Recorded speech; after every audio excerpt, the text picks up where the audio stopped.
دې سیټ باندې ویډیو تاسو ګورئ چې پنجاب د افغانانو څومره ازلي دښمن دی. یو افغان ورور چې په افغان تجار دی او د شاتو د مچو کاروبار کوي په پاکستان کې د پنجاب په ایالت کې د غنمو په پټي کې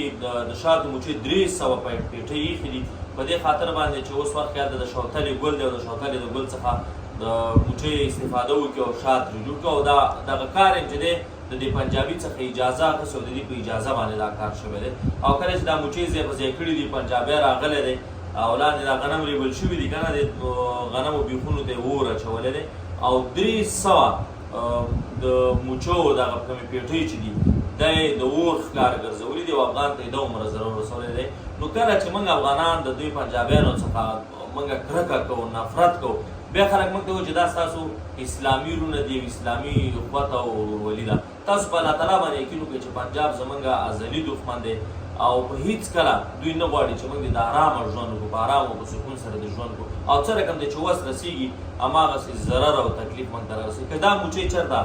د یو هندو وی اول ته خو هندوان هم دي چې د هغوی به هغوی څومره قدر او عزت کې موږ هغه د تللي وي لیدلي دي نو امکان دی ولري چې دې ورسره دغسې رویه او دغسې کار نه وکړه. خو دا چې افغان او مظلوم دی اول د څوک د پوښتنې هم نشه دی نو د پنجابي د طرف نه ورسره دغسې کار وشو. تاسو د ټولو څخه مو هیله ده چې دا ویډیو چې څومره شیر کېږي شیر یې کړئ چې تر څو اقلا اول خو امکان نه لري چې د افغان ته د انصاف میلاو شي او که بیا امکان ولري چې د انصاف میلاو شي نو په کوزه پښتونخوا کې چې څومره زموږ پښتانه سوشل ورکران دي که تاسو هر څومره ووایئ چې موږ د لر یو د بر نه موږ او تاسو لر بر نه موږ او تاسو یو افغانان یو دا جدا خبره ده چې وخت را باندې د جبر کرښه راښکلې ده موږ او تاسو د یو بل څخه جدا کړو. راځئ نن د خپل پښتون ورور دپاره نن د خپل افغان ورور دپاره غږ جي کوو. څومره افغانان چې دي د دغه افغان ورور دپاره غږ جي کوي. دا یو ورځ وړاندې دا کار شوی دی زموږ د افغان ورور سره دا ظلم شوی دی. په داخل کې مې د اسلامي امارت د چارواکو څخه مو هیله دا ده چې د سفارت په کچه باندې دا غږ راپورته کړي او د دې پنجابي څخه د دغه افغان ورور پوښتنه وکړي. دغه یو پیټۍ شاتو مچۍ